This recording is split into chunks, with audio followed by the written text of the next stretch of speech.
A few weeks ago, a friend of mine sent me this sound.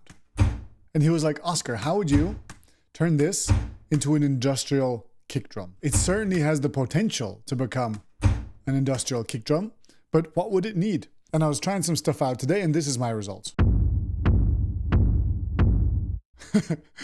Pretty intense. I want to walk you through how I did it, and then I'm going to make a little bit of surprise, unexpected music at the end.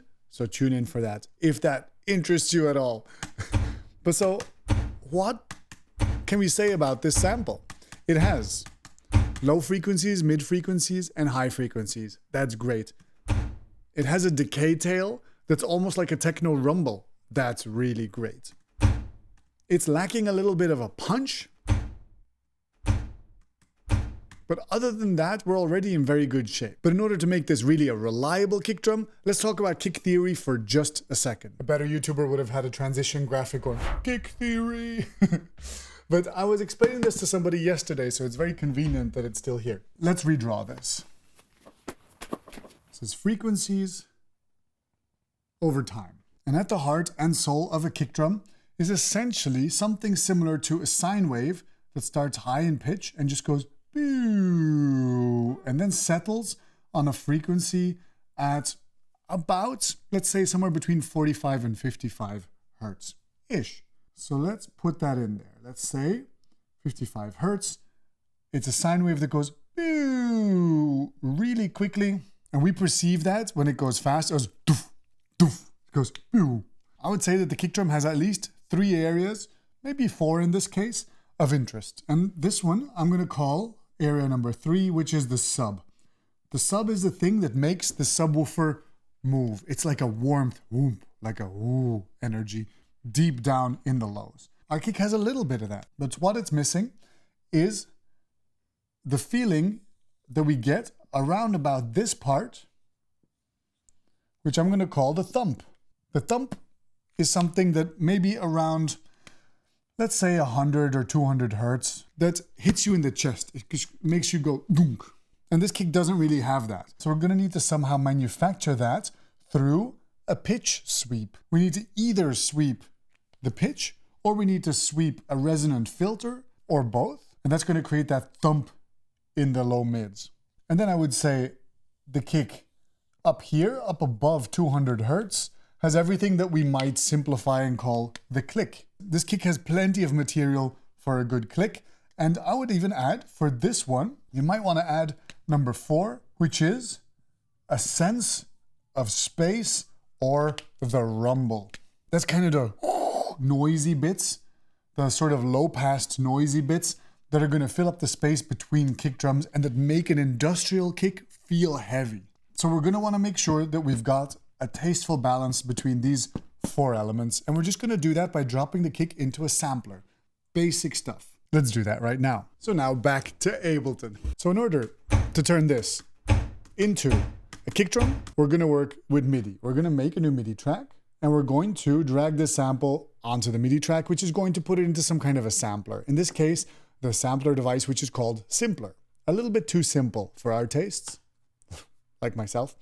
And we are going to right click on it and just replace the Simpler with Sampler. And I love that in the year 2026, this arrow is still just a text like ASCII arrow. Love that. So what we're going to do, first of all, is we're going to trigger this a little bit to get a sense of it. Great. There's a few things problematic with this. We want to, first of all, trim the start off. That's a bit too much. There's a perfect place.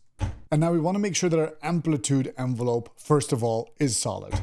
Because when I let go, I'm making these very unmusical things. I just want this to sound like a kick no matter what. So we go to our amplitude envelope, and I want my release to be at the max. So that every time that I hit it, the whole thing, plays out. And maybe, do we care about adding decay? No, we just want a long release. Nice. So my priority right now is to get the low frequencies feeling solid and dependable, and then we can make the upper frequencies, we can saturate them or make them more freaky. But right now, this sample is missing that dunk in the low end that I would want it to have if it was a kick, right? And there's a couple of places where we can look. First of all, there's the pitch envelope. So we can have this, we can add a little bit of a thump with a pitch envelope. It's not doing an awful lot. So let's move on to the filter, for example. We can also close the filter.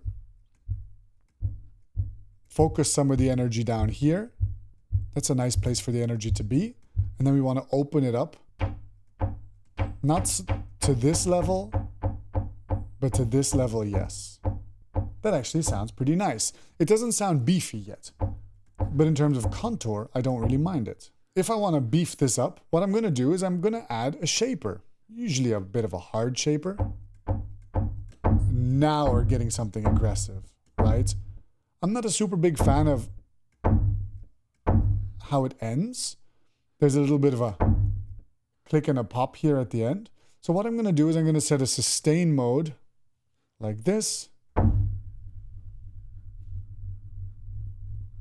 so that there's at least some info there. Yeah, we're getting there.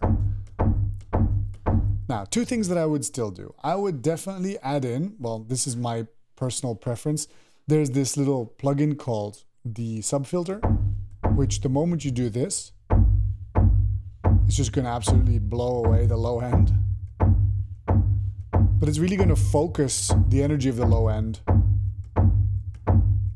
in a specific place.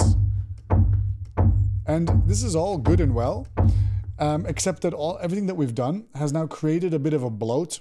I would say around maybe 300 to 500 hertz. So let's just go in there, and I'm talking about these frequencies specifically. It's a bit too much of this going on. So let's just pull that down.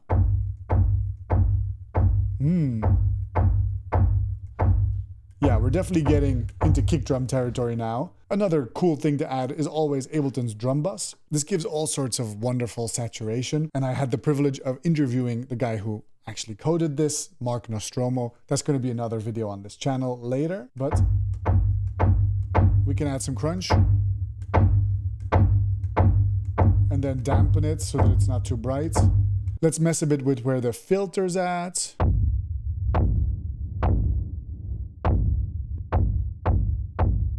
Yeah, now we're tweaking to taste. And at this point, it becomes kind of dependent on what you want to do with the rest of your composition, right? How much space do you want this to take up? And what do you want the musical function of this to be? Do you want it to be more bright? Do you want it to be more dark? Because we made something very assertive. And one thing that I did earlier is I made a second element that's like a small version of it. Just really muted with very little attack, so that it's like a beat. One kind of alternates the other. Yeah. Hey, look, you can shape your kick now however you want, but for me, this is now a pretty thunderous industrial kick.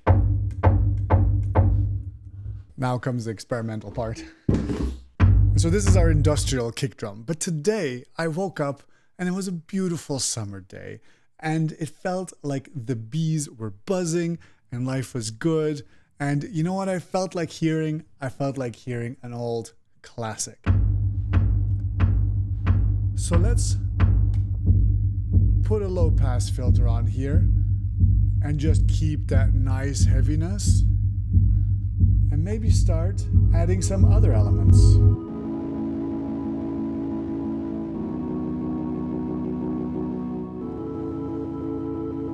On the floors of Tokyo, or in London town to go, with the record selection and the mirror's reflection, and I'm dancing with myself when there's no one else in sight.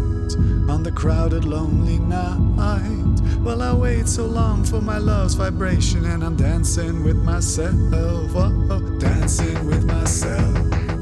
I'm dancing with myself, and there's nothing to lose and there's nothing to prove, and I'm dancing with myself, oh, oh, oh.